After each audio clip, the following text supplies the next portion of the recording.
What's up, everyone? Welcome to another episode of the Finding Your Voice podcast. My name is Michael B, as in Michael B, not Jordan. I still haven't seen Sinners, so no spoilers. For those of you that may not be new, if you're new here, this is the Finding Your Voice podcast. We work to amplify and uplift voices and stories of people who don't normally get to be heard. So if you have been listening, you have been subscribing, thank you so much for your continued support. If you're new, hello, this is what we do here. We also don't shy away from really deep topics. My goal here as host is to create a safe space for anyone that may not feel that might not feel heard, seen, or accepted. So this is a safe space, and we're glad to have you here. I'm not going to spend too much time with this intro here because it's hot outside. It actually was pretty warm today, even though earlier in the week it was gloomy. But I'm excited to bring you this amazing guest that I have been trying to get on the podcast for the longest time. I have to pull out my phone for this bio. Solomon is ready on the ones and twos back there. Solomon, are you ready for this bio? Okay. This is like name drop central. I asked him for his bio and this is what he sent me. So here we go. He is a Los Angeles-based music producer, composer, multi-instrumentalist, singer-songwriter, and professional pianist. He holds a Bachelor of Music in Piano Performance from the Bob Cole Conservatory of Music at California State University, Long Beach, Go Beach, and is both the accompanist for the musical theater program at Riverside City College and an audition accompanist for Disney. Throughout his career, he has collaborated with artists and performances such as AJ Raphael, Andrew Sapin, Tori Kelly, Jules Aurora, TJ Brown, Kimiko Glenn, Leah Lewis, Dee Dee Magno Hall, John Briones, Issa Briones, Brian Abrams from Color Me Bad, California Dreams, Mario Jose, East West Players Gala, the cast of Aladdin, a musical spectacular, and many more. He has performed in bands opening for Genuine, Eric Bellinger, and Sammy Johnson. As a music producer and songwriter, David's original music has amassed over 3 million streams across SoundCloud, Spotify, Apple Music, and YouTube Music. He's also garnered 1 million views across his YouTube channel and TikTok, where he uploads originals, piano covers, tutorials, and collaborations. While he's working on his debut album, fans and listeners can follow him on Instagram and TikTok. Please welcome, without further ado, to the Finding Your Voice podcast, Mr. David Galvan. Hey. What's up? Dude. What's up? Thank you so much for being here. Thanks for having me. That bio was insane. It's just a bio. No, it's not just a bio. That's like name drop central. I mean, you work with all these artists. It's just a resume, you know? It's just if I perform with them, well, write it down. Absolutely. Well, thank you so much for being here on the Finding Your Voice podcast. I've been wanting to get you on here for so long because I was like thinking about like when we first met, which was at NAMM. Do you remember what year that was? It had to be like 4 or 5 years ago. Yeah. It was like pre-COVID, maybe like 2017, 2018. Yeah.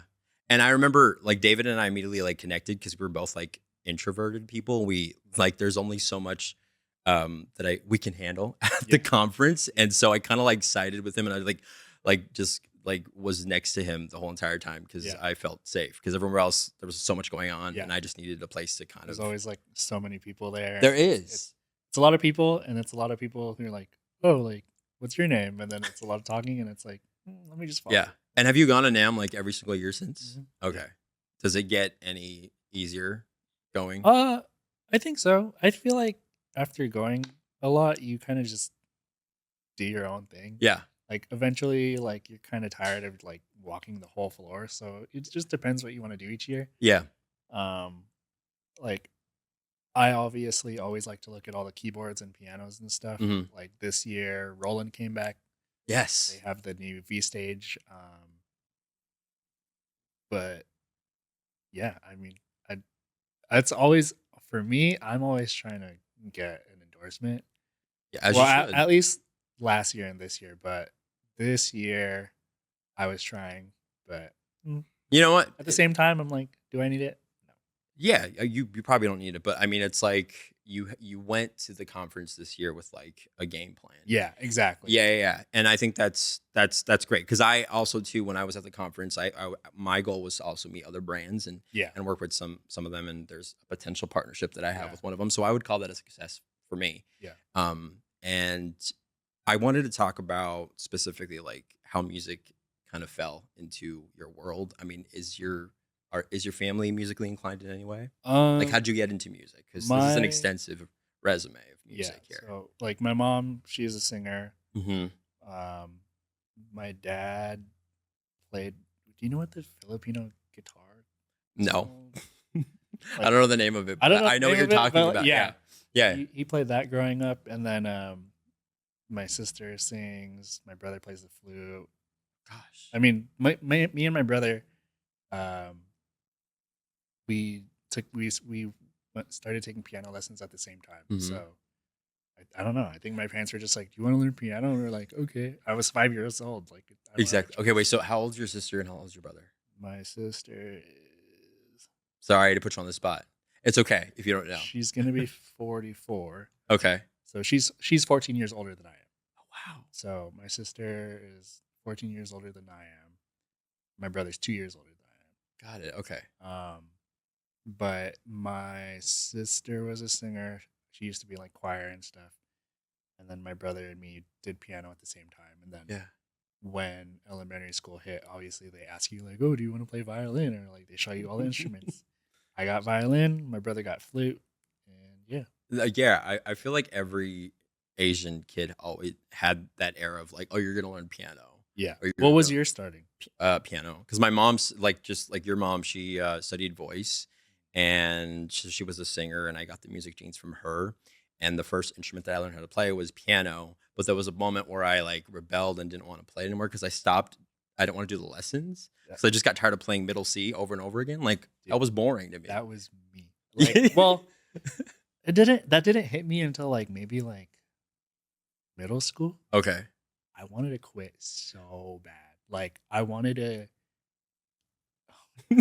dude, I used to take my violin. Like I used to hate violin lessons. Oh my I god. used to take my violin and I would throw my case. Like not hard, but like I used to just take it and like and then just, Like the equivalent of like slamming a door just to kind of kind of. I okay.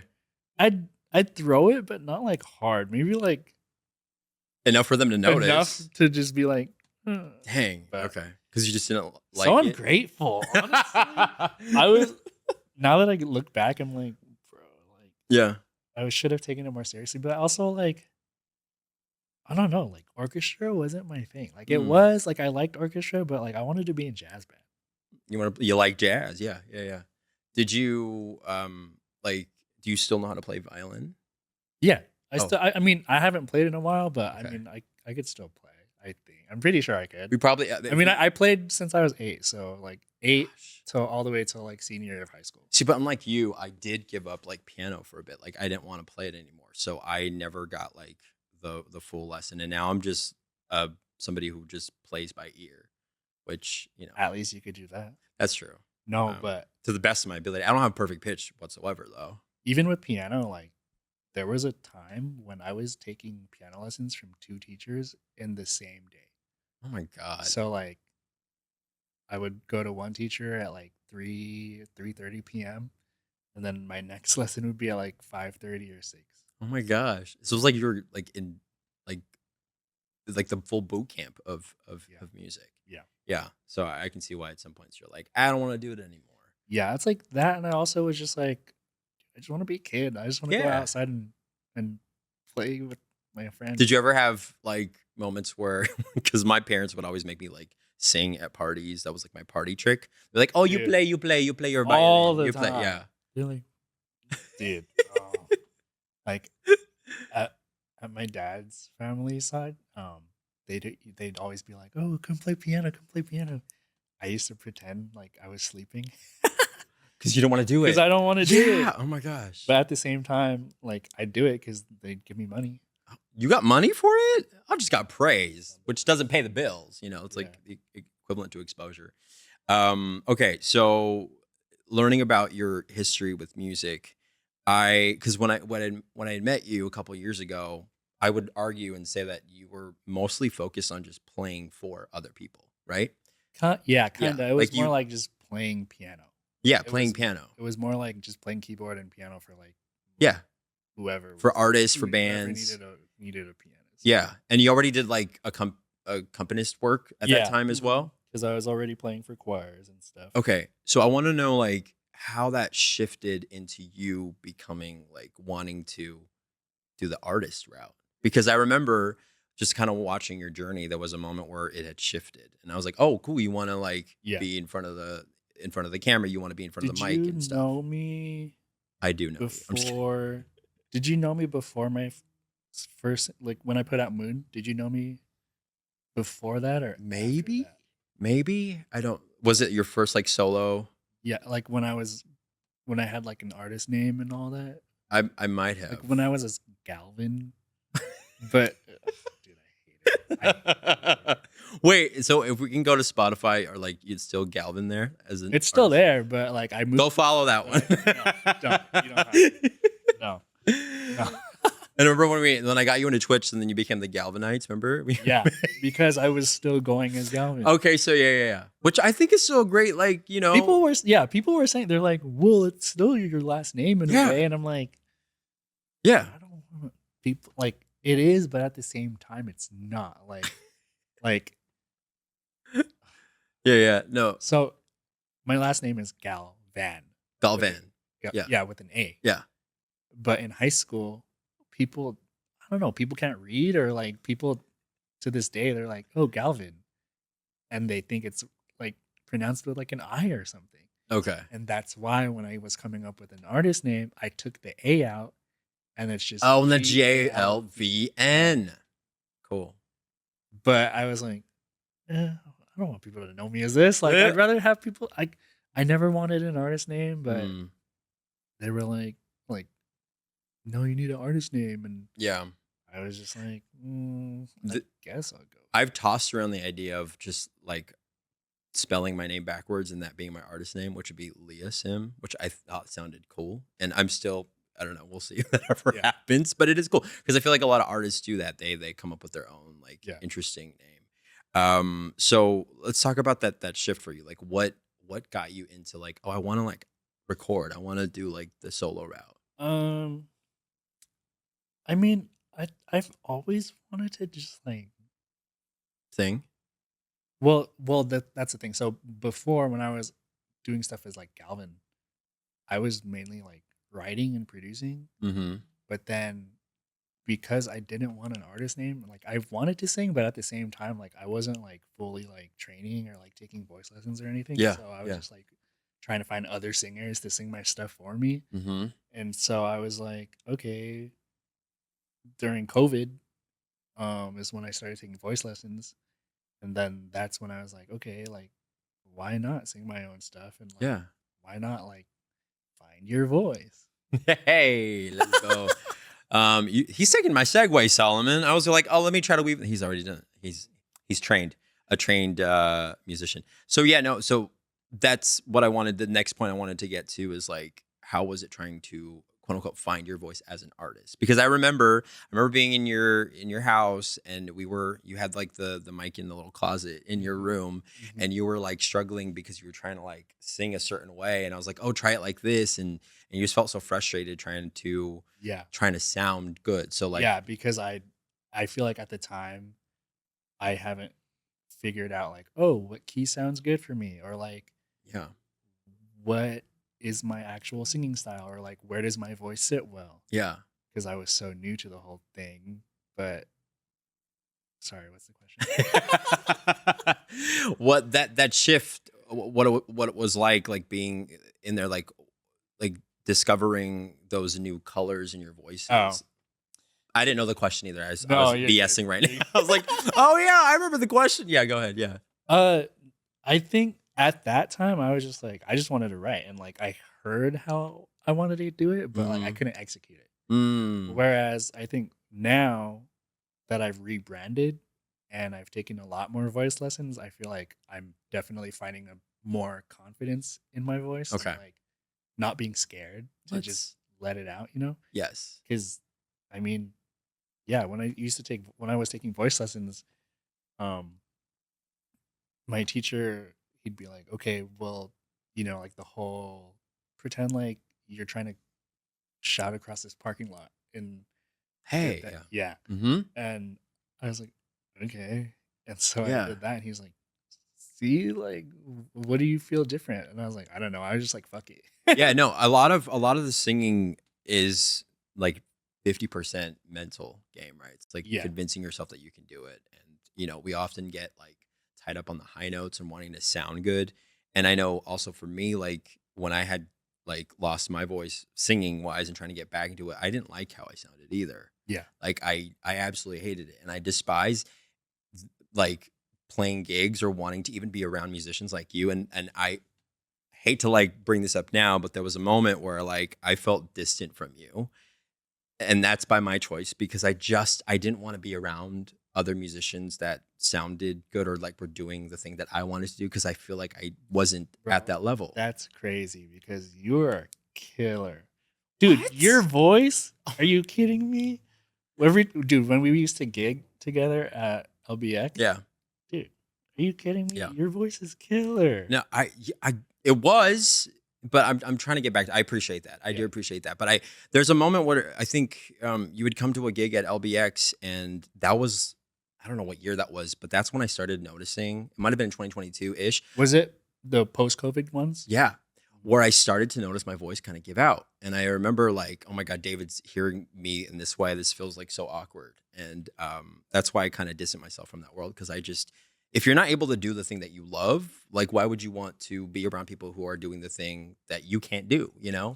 It's just, it felt so like not in a good place for me. And so I took that time to heal and doing voice and speech therapy and stuff, which has really helped in my journey. But let's go back to you talking about how confident you are now, because 2025, Solomon, get ready for this. This boy is releasing a song every month. Yeah. It's now May. We're waiting on that next May release. Yeah. But when you told me that you were releasing something, I was like, oh, cool. And that first one out of the gate, January's release, Change, parentheses, You. Holy crap. Dude, that's my favorite so far out of all the ones that you've released. And what a way to come out of the gate so strong. It was giving like R&B 2000s, like Ray J. I was, like, I was waiting for the, hey girl, like, oh, my heart is broken, but here I am for you. Like I was waiting for those moments, and I was just so proud when I heard. I was like, okay, David, like let's go. Yeah. Like, Thank you, man. yeah.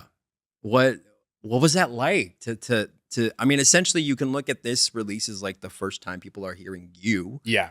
in definitely. this new Because rebrand. Yeah. I think also my goal with like trying to put out a single every month this year, and then at the end it'll just be, I don't know, a whole cohesive. Put an album. Yeah.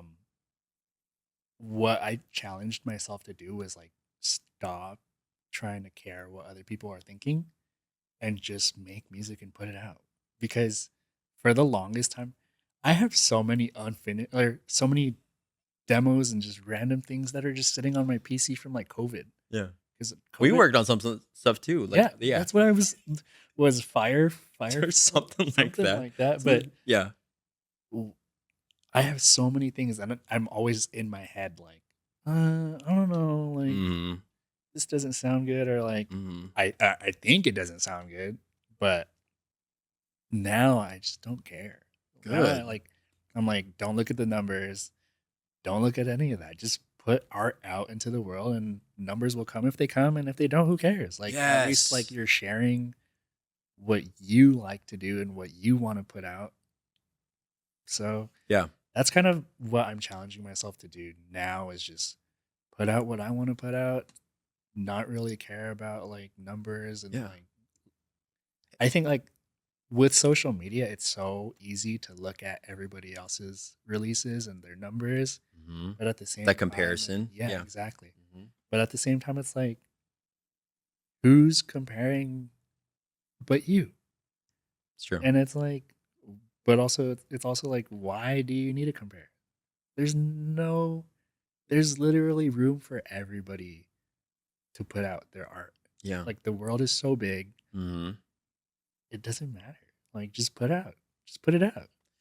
I feel like you're talking to me because I have so many songs and so many ideas like on my phone that I haven't like fleshed out, and other ideas that I want to explore. So I just want to say again, like, I'm proud of you. Like that, like that's really inspiring. And I think any artist out there, whether or not you're a musician, maybe you're a writer and you're wanting to get your stories out or whatever it may be, whatever medium you work in, there's something to acknowledge here. The fact that you're holding yourself accountable, right? Because you're Yeah. like, oh, I have to meet a deadline. Exactly. Yeah. That's the biggest thing too, is like, A challenge. there's no time to think, oh, this doesn't sound, or this sounds like a certain way, or like this doesn't, I don't like how this sounds.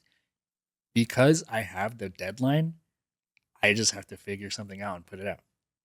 And that's like the fastest way to just get over the bridge. Oh my God. You know, it's like you don't have time. You have to put out a song in that month, and there you go. That sounds so scary, but also like exhilarating at the same time. It's scary because sometimes I'm like, what am I doing for this month? Like this May song, I'm not done yet. Here's the tea. It's not done yet. It's Yeah. not done. Do you have a name for it yet? You don't have to reveal it if you don't want I think we're gonna go with Angel, to. Ooh. Okay. but All right, Shaggy. Yeah. Just kidding. And is there have you been filming a music video for each? trying. Okay. Like this Because you had one for the first release, which that is cinema. That is cinema. Go watch the shout out video. Johan Escano. Yes. Say it again. Who? Johan Escano. Johan Escano. He's one of my closest friends from college. and That's so he does all cool. my videos. So if you like want to hear his music, not if, you should go listen to David Galvan's music. It's incredible. And then also subscribe to his YouTube channel and watch the music video. Because this dude, you're like the epitome of what an artist is. Thank you, man. I You know- don't feel like it sometimes. You truly are, because you're making your art, you're releasing consistently. Consistency is key. And you're making music videos and you're still doing it. Like when I saw you at the gig a couple of weeks ago or like a month ago, whatever it was, I was like, when is this guy not working? And even your girlfriend, your fiance was like, yeah, he never stops. Like when do you have time to just not work so hard? Bro, I'm always working. Literally last week, Wednesday, I played a gala at Mission San Juan Capistrano. I saw that. Yeah. That was Wednesday. Okay. Thursday, I played the LA Asian Pacific Film Festival. Okay. Friday, I played at my church, played one confirmation mass, not two. Okay. And then Saturday I was off. Sunday I played for church. And then Monday I'm back at RCC. And dude, it just didn't That's stop. insane. But I'm telling you, I was so burnt out on what day was it? Sunday or Monday? Like I was just like, of course you're burnt out. Yeah. This is why, as your friend, I was like, dude, please take time Yeah. for yourself. Yeah. I was telling your fiance, I was like, please, like, make sure like you hold him and just have him to like just sit there and not do so much, because I don't want you to run into burnout because you're already doing so much. But you seem to be like, the way you present yourself on social media and the way you carry yourself, I would like to think that you're holding yourself like up pretty well. Like, Yeah. Okay, you're not like arguable. If that's how it looks, good. But that's the presentation. I mean, I feel like that's what people always say. They're always like, I feel like you're just always working, because it's either me posting a musical, the next musical, here's the next musical. Which, by the way, I could have sworn you did Newsies a year ago. How are they doing it again? No, we did it maybe like 2018. Okay, because I'm like, I was like, are they doing the same show in the same season? Anyway. No. Yeah. But yeah. Yeah, it's like musical to musical to musical. Yeah. And then gigs. Yeah. And trying to keep up with the singles. And you're making a living doing what you love. Yeah. There you go. And you have like you have like your place of your own now and all that stuff, right? Yeah, we just got a townhouse. Let's go. See, kids, it is possible. And you are like the spitting image of the life that I kind of desire, because I, transparency, still live with my folks, saving up money, and with a part-time job working in Hollywood and then trying to juggle music and stuff like that. It's hard. It's hard, especially in this economy. Like, you need to have 20 other side hustles, which is why Yeah. probably why No, you're in a company you is literally need yeah, to do it all, and that's why I'm like, that's why I feel like I'm hustling so much because I'm like, because you sometimes you just are. don't know it. Sometimes it doesn't feel like it's enough, Yeah, so you're just like, okay, what's the next thing? What's the I next thing? know. What's the next thing? So like talking about like having so many side hustles in this economy, it is you do have to have other things going on, which is probably why you have your hands in all the bowls because um, there is like an innate pressure that's there to keep up. Yeah, Yeah. and I will say like, at with all the jobs I have, Hmm. sometimes I'm like, should I quit this one or should I quit this one? Just because then I'll have more time to focus on me and like what I want to do. Because it's like, yes, I play piano as my day job for a college, but it's like, is that what I want to do for the rest of my life? Do I want to be stable and work in the education field Yeah. forever, or do I want to like produce and just stick myself in the studio all day and like make music for movies or whatever? Is that something you've been thinking about lately? Um, I mean, it's not like I'm gonna quit my job, but at the same time, like, Announcing it now. No. Yeah. no, no. Yeah. I mean, like, there are times when I'm like, I feel like I'm there all the time because we're going to musical school, Yeah. or we have classes and then we have the show, and then by the time I get home, I don't want to write. Mm. I'm not Hmm. saying that I'm ungrateful for the job or like I'm ungrateful to do musicals, Sure. but it's just like, where do I want to put my heart into when it comes to music? It's like, do I want to Absolutely. create original stuff Yeah. or, play musical theater? Yeah. What- Because in some ways, a lot of these things can um, take out the joy Mhm, because it starts to feel like a chore, right? mhm. It feels like an obligation. And although you're on stage, you might be still like physically doing what you love, but you might Yeah, not be fulfilling yeah, your artist's need or what yeah. what you truly want in your And heart. sometimes it does. It's honestly, well, 99% of the time it is fulfilling. Like once the orchestra comes in and once I get to Yeah, because play you're a with the music director, orchestra. right? You're conducting and all that stuff. Uh, Not music directing, Oh, but like for Rent, I had to conduct the pit. yeah, you did that And for the last yeah, for the production. last show we did. That's Um, not something normally you do, right? no, normally I'm just playing keys one and I'm following What the was back. that like? Did you have to like you just became a conductor? I mean, your Bob Cole Conservatory music just came into play. Um, Like, Definitely stressful at times because I'm alert like 24/7. I'm like, yeah, all right, next cue or whatever. But it's fun. it It's looks definitely fun. fun. Those are the times when I'm like, I freaking love my job. The rehearsals, I'm like, Yeah, yeah, ugh. yeah. It's the when you say you love that part, the performance part, like being on, you're like, Yeah. yeah, It's like I get to do this as my yeah, job. Like this is amazing. that's so cool. Um, let's go back to all these releases. So January, just to kind of paint the timeline, you had Change parentheses you. Do you just call it Change or Change you? Uh, Change, Change. change. I don't. I don't. Okay, February, we could be. Mm-hmm. Yeah, March, Tuesday. Mm-hmm.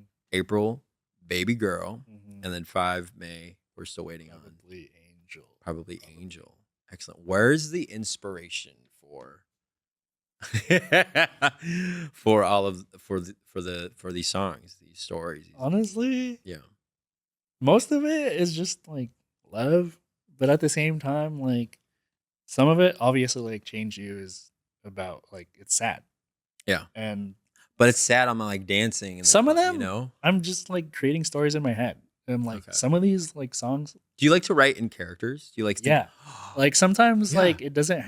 Sometimes it's not like 90%. I mean, sometimes it's not 100% true. Yeah, Like yeah, sometimes I'm like, oh well, what if this happened to them, and yeah. then like this happened. No, I It's love like literally that. fiction. I had a music friend at the time. Like they told me that they wrote with characters in mind, based off their own experiences, instead of putting like themselves as that character. Be like Yeah. this person, so they can kind of isolate the story in that way, and it feels less pressure on the artist to feel like, oh my God, it's so vulnerable. I'm sharing about me, Yeah.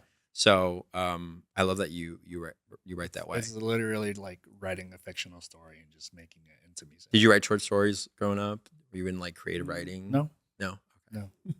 Do you remember the first original piece of music you ever wrote? Either instrumental or like with lyrics? Does it have to be published? Or- Not necessarily, no. Yeah, I remember it. You know, okay. Did it have a name? No. No. I still remember how to play it though.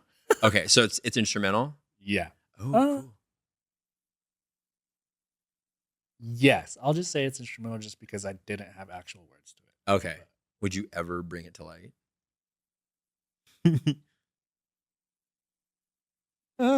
You can keep it to yourself. That's fine. Maybe not. You don't Just have 'cause, to. Like, I don't think. I don't.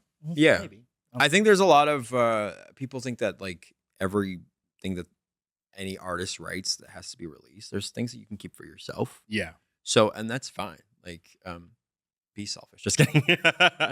Okay, so we're still waiting on that May release, depending on when this episode goes out. But you're gonna be almost 6 songs. That's also like we're almost halfway point of the year. Yeah. So is the goal to take all those songs and put it into an album? Yeah, that's the goal. Is to just be like, all right, like here's an album of everything Because I released this year. You can accumulate all those stream numbers. I mean, we don't talk about numbers, but you can accumulate those stream numbers and put them into because whole you album. Just put it as like, oh, previously. Released. Yeah. There's an artist that comes to mind that did this. That's so genius, and he's probably not the first one, but he's definitely the first one that like got on my radar, which is Bruno Major. Exactly. Did he inspire? Because he called his "A Song for Every Moon." That was the name of his project. Kind of. I mean, I knew that he did that, like, Yeah. because I knew. I think I heard like he put something out without like releasing anything beforehand, Mm-hmm. and then like it didn't really gain too much traction or something, so he like redid everything, and like I think he put it out as like a single per month. Is that, at least that's what I heard. Every moon. Yeah. And so I was like, oh, I'm gonna try that. It's so cool, and I it really is like you're setting the precedent here because I think a lot of artists now are releasing it that way. We're not in the album era anymore. Yeah, sadly, like people don't actually listen to full on albums as much. It's the single route, but it's a great way for you to establish yourself as an artist, or just to get acquainted with new audiences. I feel like it's like a great way to like grow your audience too, because it's like if people don't know who you are, like how are you gonna release a whole project and just expect people to listen to it? I mean, don't get me wrong, like there's nothing wrong with that, but at the same time, I'm like, well, nobody knows who I am. Like, why would I release a whole album and people are gonna listen to the whole thing? Exactly. Yeah. Well, they will now. They're gonna know who you are, and I truly wish you the absolute best in your solo music career, wherever it may take you, because I just, for somebody that's just like observing from the sidelines, I feel like you are in your element now. Like you're truly like found your groove. You're doing the thing, and it's really inspiring, dude. It really is. And I hope you know that like you're doing the thing. Because if you would have saw yourself 3 years ago, you'd been like, dude, I don't know, I'm gonna make like this rent. I don't know when the next project's coming in. But now you have an abundance of opportunities in front of you. So much so that you're now in a position to be like, I don't know if I can do that because I already have so many going on, And that is such a great place to be in. I will say, I do have to say no to a lot more. See? Yeah. People be like, oh, can you play? And I'm like, sorry, I'm booked. That's why I got to book you. Like, I had to book this guy like ASAP. As soon as I like, if I could find him in the DMs and I'm like talking, like, okay, cool, I got David. Let me pitch him if he wants to be on the podcast because he's so busy and like rightfully so. You deserve to be busy. But again, I just hope that you are taking care of yourself. So, that's number one. Number one. I think everybody wants, yes. Taking care of yourself is super important, and you need to nurture yourself as an artist and check in. So, can you talk about the music today as it is now, as opposed to where it was before, and how maybe those influences that you had listening, like maybe you could drop some artists that kind of inspired your music today? Before when? Anytime, I guess. Yeah. Make the timeline if you want.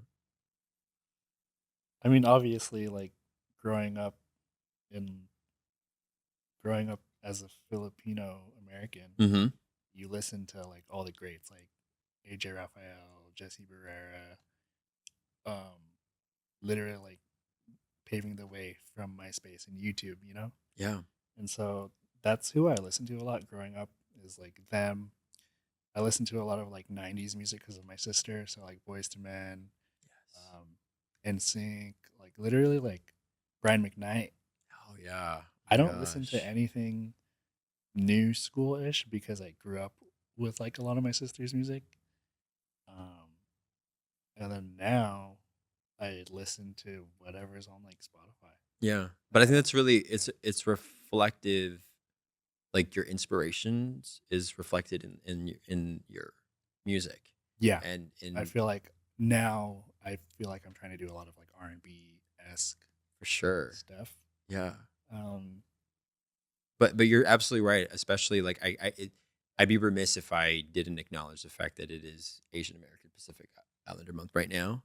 It May, and people like AJ, Gabe Bondoc, Melissa Polinar, they all like really paved the way exactly. for us. And so if we can just say like thank you to them Yeah. for really like giving us the not only the opportunity and this idea that could we could happen like we could make it happen, but that also that there is space for us. Mhm. So to the YouTube golden age, hi all of y'all, AJ, Melissa Polinar, even Kina Grannis, like all those people, that golden age of YouTube. I saw like a TikTok the other day that they were talking about that specific time of YouTube. Like thank you, because I don't think I could be sitting here alongside you and making the music that I make if it weren't for those people who paved the way for us. Yeah.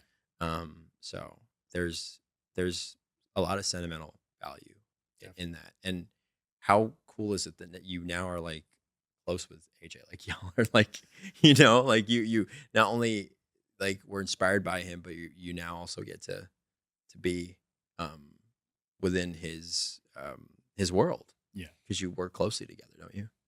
Yeah. Yeah. I play a lot for all of his Crazy Talented Asian shows. Yes. I play as like keys two slash like auxiliary sounds, Mm-hmm. which is also the reason why I'm able to play with for so many of these great artists and just have fun with it. I Yeah. mean, um, I'm very thankful for AJ for all the opportunities that he's given a chance for me to play for and Yeah. love him so much. So There you go. So it really is inspiring and so cool to see that kind of unfold in your on your journey. Um, Another thing that I wanted to um, make note about is now that we have an idea of who you are as an artist, and you did mention that you wanted to probably get into like film scoring and stuff like that. yeah, Have you dabbled in that at all? I composed for Wait, a you short did. You film. did. I You did a did. short film That's during right. COVID, and it What was the name of the film? Selfie. Yeah, I remember that. Yeah. Okay, yeah. So the soundtrack's actually on Apple Music and Spotify. There you go. Is it No. under your? Yeah, it's okay. it's under my It's not under No, Galvan. it's under my name. But I dabbled a little bit in it, and everybody at RCC is like, David, you should get your master's so that you could teach here. And I'm like, school. School, yeah. But I think for me, it's like if I'm gonna go back to school, Mhm. I want to study like what I actually want to study, so that I don't get burnt out or like so Yeah. I have fun doing it. And you should. I just watched Sinners. You haven't seen it, I haven't seen it. No spoilers, please. but watching that, I was like, Did you see an IMAX? Which is the way you're supposed to watch 70 it. millimeter IMAX. 70 in Irvine. millimeter. Solomon, did you see Sinners? Not yet. Oops. See, okay, for we're in me the same either. boat. Yeah. It's so good. Is Like, it? But also just like watching that, I was like, I want to do more music for like movies because like I think my background growing up in like orchestra and playing classical music, like it's like there's a part of me that wants to like dabble more in that instead of like having to sing all the time or like having to like write that way. It's like I can, just write instrumentally. And I'm like, you should tap into that side of you. I think you should. Especially because I'm like, my challenge to me too is like, I don't want to stick to one sound anyway. So it's like, why not put out an instrumental stuff or Yeah. instrumental album or instrumental EP or just like, I was even thinking this month because I was like running low on time. I was like, oh, just put out a piano instrumental. Why don't you? Didn't you? I was going through your discography, and I didn't realize that you released a piano cover of Birds of a Feather. Yes. Which I love. I love that song. I just took it from my TikTok because somebody was like, oh, we need this. We want this for our wedding. And I was like, see, I guess I'll put it up. Like, why not? No, it's really beautiful. I love that song so much. I'm still sad that it. Birds of a Feather track for your wedding. There you go. Spotify. Yeah. And there's like a TikTok that is like one of your top TikToks where you were doing like a wedding piece. Mm-hmm. To which song? I forget which song it was too. There's a lot. There's a lot. There's a lot. Go look at the TikTok. I've done a lot of like, oh, if this song was your wedding entrance. Yeah. Obviously. He plays weddings, but you got to book him now, folks. Yes. You got like, it's May right now. If you need him next year, now is the time to book him because he stays booked and busy. But I wanted to go back to the inspirations of artists that you were inspired by, because I think we're also in an interesting time, a lot for artists in general today, where genre is not really like a thing. People can, I feel that. Yeah, you can do whatever you want. Like, yeah, people are like, oh, you're only an R&B artist. No, like you see a lot of big name artists like venturing off and trying different things. Sometimes it works, sometimes it doesn't. But I think that's what you need to do as an artist is explore. Exactly. So I hope that maybe down the line, I don't know, maybe for June, it's just like a instrumental film score-esque release. I don't know, you know, but there's definitely something to unpack there for sure. Yeah. I definitely think it's always been on the back of my mind. Like, oh, what if I just do like a 6-song piano album or like just something that people can listen to while they're studying? Or absolutely. And then you'll get so many plays on that because people. I've heard instrumental albums. They just like pop off. Yeah. People can listen to it like while they're cleaning or something. Exactly. And so get those plays and you'll rack up so many like streams on that because people will listen to it over and over again. Yeah. And it's calm and relaxing and stuff. Are you familiar with the term co-working streams? There's a thing on Twitch, because if you've been on Twitch in a while, right? So David used to be on Twitch. He's a former Twitcher. I've thought of coming back. I do TikTok live. I do see. Well, I also see that they'll stream on Twitch and then they'll just put it to their TikTok. Yes. But I don't know how to do that. I don't know. You have to have like a certain number of followers. It's like a whole thing. There's like a TikTok studio thing. Yeah. Anyway, because before Twitch didn't allow you to stream in multiple platforms. Like you can only stream there. Remember there was like a Restreamio, if they remember that thing where you could stream on multiple platforms all at once. I don't think I ever did it. Oh, okay. Because that was a thing. And then I think most recently now you don't have to, they allow you now to stream from other places. Like if you want to go on TikTok and Twitch at the same time, that is okay now. Because I think before it wasn't technically. But it is.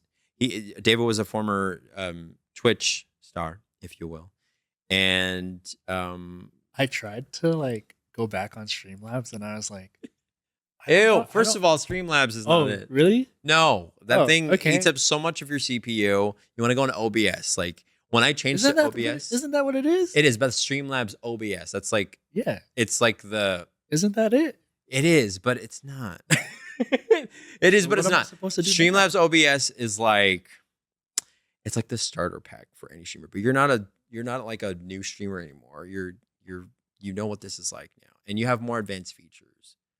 The TLDR is that Streamlabs OBS eats up more CPU, although it's more user friendly. It's not good for the long run because it really just try to blankets you to try to like buy their merch and stuff. Streamlabs is the whole thing. OBS, just download the free OBS version and then you're golden. So they're separate. Technically, yes. Because at one point, I think the T is that Streamlabs and OBS separated. Oh. Yeah. So OBS is the main Foundation, like what Solomon's literally using for this. This is OBS. I was like, what is this? OBS? But yeah. Yeah, would love to like have you back on the Twitch Yeah, at some point. because I know, I mean, obviously I'm trying to grow my fan base everywhere.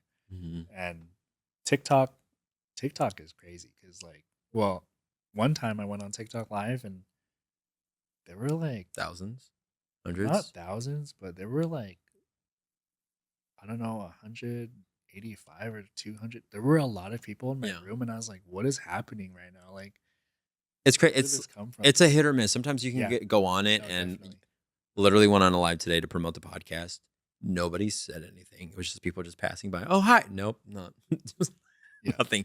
So it's like a gamble, but you have to kind of like when you hit that live button, you either are gonna hit something or you're not gonna Yeah. get anything at all, and that's just like the nature of it. But if you are consistent with like being Yeah. on live, They obviously push you more. yeah, they'll push you more. The algorithm will award you with more like exposure to new viewers, and it'll give you more chances to continue to build. Like I've seen people who like I would see on TikTok live and they only have like 5 viewers and now they're up to like 5,000 per stream, making lots of money because they have a subscriber base now. So it is, you can make money. You look at his eyes. He's like, what? Yeah, TikTok live. You have the live feature. You probably already have the subscription feature. Yeah. Yeah. So if you poured more time into that on top of all the But that's also why I was like, all right, like, how do I stream on TikTok with OBS? We'll talk. Is what I was saying. I'll figure I was that like, out. Yeah. Because You might- I was like, how do I make this sound better? Like, look better? Yeah.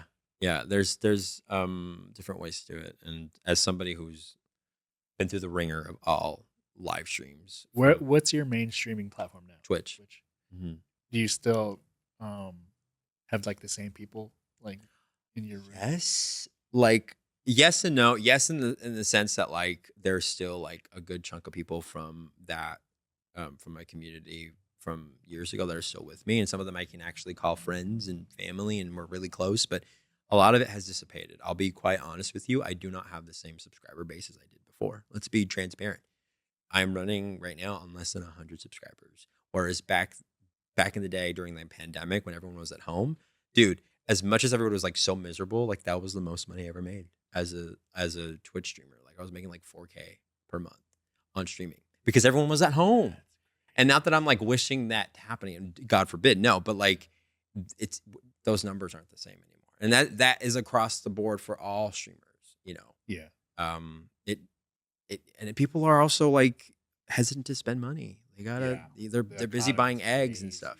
Yeah, it is crazy. And so I think that's why consistency is so important. So if you are planning on coming back to Twitch or doing the TikTok live, that's going to be really important to do. That's also like I was on TikTok live like every night. Like I'd get home from rehearsal, I'd go on live. It's like midnight, and my students are like, "David, how are you up right now? Go to sleep." But that's also why that one night, and I had a lot of people in my room. It was like, And you didn't want to leave. I think yeah, I didn't. I think I popped in. I was like, David. It was like 12 a.m. or 11, and there were still people in my room. It's like 1 a.m., 1:30, and I'm like, I need to sleep. I have work tomorrow, but Yeah. I don't want these people to leave. That's addicting, yeah. And the attention, the instant gratification you get from like being on the lives and then being like, oh my God, that was amazing. And like it just keeps feeling like, okay, fine, I'll play one more. Yeah. You know? Yeah. But it's definitely a medium that is growing immensely.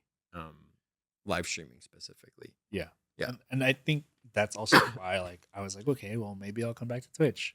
But at the same time, I'm like, well, if I'm growing on TikTok live, like I'm like, where do I want to grow? Where do I want to put my seeds in? But I know. that's also why I'm like, well, if I can stream at all places at the same time. Yeah. It's true. But no one also doesn't talk about not just being an artist, but a content creator, like getting people to move from one platform to another. Pulling teeth. Yeah. When you post something on Instagram story, click the link. You have to put it in front of their face like 5, 6, 7 times before they click it. Yeah. And if you were like, oh, you have to go on Twitch. Oh, I have to click another app. Yes, you do. You just click the app. It's right there. You know, it's a lot. And I get it because it's a lot to ask from people. But again, like what you were saying earlier, you do have to just trust that the people will come. Yeah. And just put out your art. Yeah. And just get it out there. because putting your art out there is better than like withholding that and not doing anything about it. Exactly, because it's like if I can put out a song and somebody loves it who's not in the US, that's also my thing. It's like I'm realizing I shouldn't be like pushing myself here. I'm like I Pushing should yourself, what I mean here. like streams wise or like marketing wise. I'm like, why am I trying to limit myself to the US? There's like a whole other like in Asia. They will eat you up. Like in the best way, yeah. It's like why not push where like where your parents are from or like where your nationality is from. Absolutely. And most of my Spotify listeners are from the Philippines. There you go. And so it's like because they're ride or die fans. Yeah, they just love music. So it's like, do you ever think about going to the Philippines and like performing there? Because you probably have a fan base there. You will make a fan base there. Maybe. I mean, I've never been to the Philippines. I was 3 when I went. Okay, so it doesn't really count. I don't count. So I had similar experience because when I was 5, I went to the Philippines, and then I don't really count that as an experience because I don't remember it. And then I went back in 2012, and it changed the game for me. But yeah, you have money now. You can go. When you went, did you perform? Yes, I did. Okay, here's a quick little tea. So why we went to like one of their malls there, and it was Mother's Day. Actually, it was Mother's Day weekend, and they had like a sign that said like for events contact here, and I was like, I play there. There's a big stage, Mom. I don't know how I can get on that stage. So I emailed them as my best friend Nicholas, and he was my manager. So I was like, oh, this is Michael Barnum, like American singer songwriter. Like I just said all this like nice stuff about myself. I emailed them while I was in the Philippines as Nicholas and with his permission. Okay.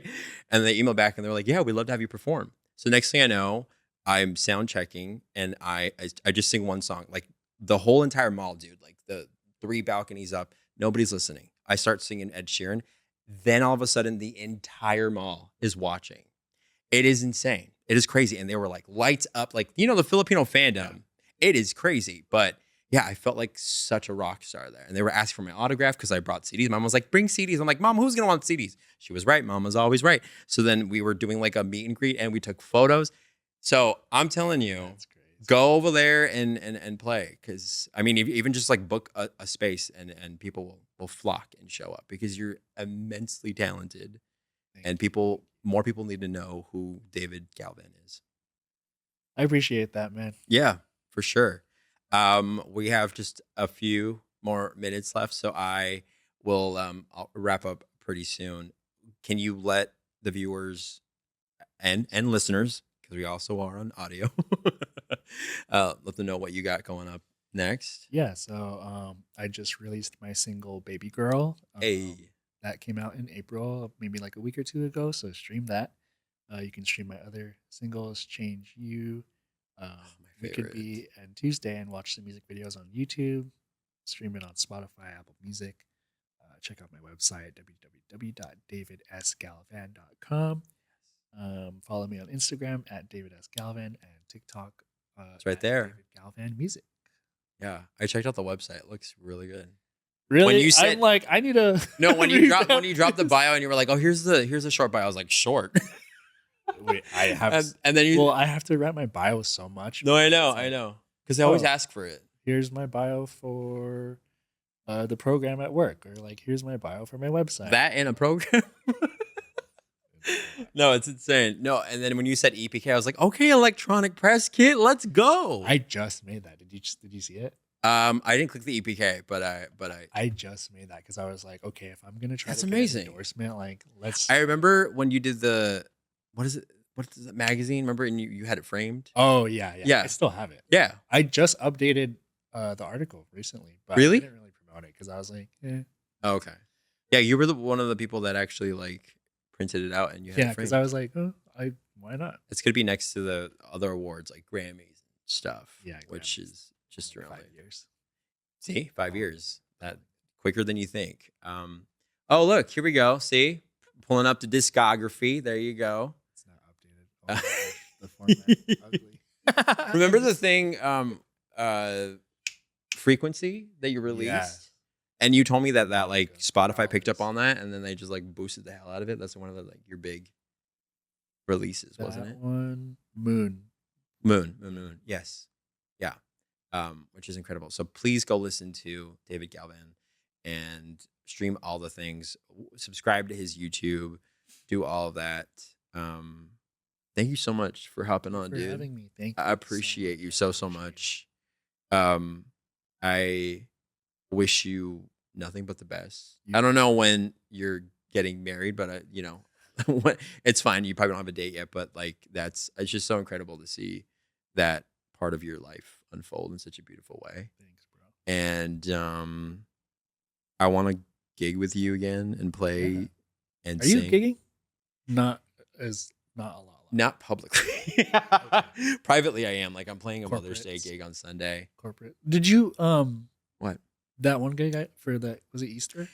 It was for Easter. It didn't work out because Okay. it was really far Yeah. and the rate didn't work with my Yeah. thing. And I was like, also, it's a holiday. And Yeah. it's fine. Thank you. I appreciate that. But now that I have their contact, we can probably like work out something else. It was also very last minute. Yeah. So as much as I would want to do that, again, I have to I have to keep a level of boundaries. Yeah. Because definitely. gone are the days where I'm like, Yes. yeah. I'm like, oh yeah, I'll do it. Yeah, no. Even in fact, right now, like with May with the podcast, and I have like another gig I'm playing next week at a gala downtown with my friend Merge. That's like a lot already for May, and here I am complaining when you have like 20,000 other things going on.